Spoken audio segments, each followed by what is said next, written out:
You can put the action element after an email, filter, or condition element. With action, you can perform various actions with the subscriber.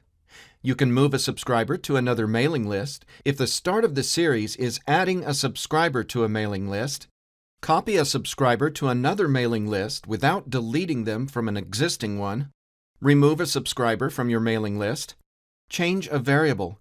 For example, if a subscriber clicks on a link in an email, you can change the value of the status variable from cold lead to warm lead. You can also send an email to your own email address. For example, you can inform a sales manager that a subscriber has clicked on the link to download the commercial offer. The action "Split your contracts randomly" will help you run an A/B test to determine the most effective variant of the subject line or email content.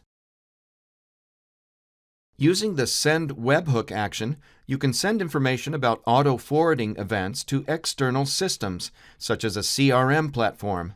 You can learn how to set up sending webhooks in the article linked in the video description.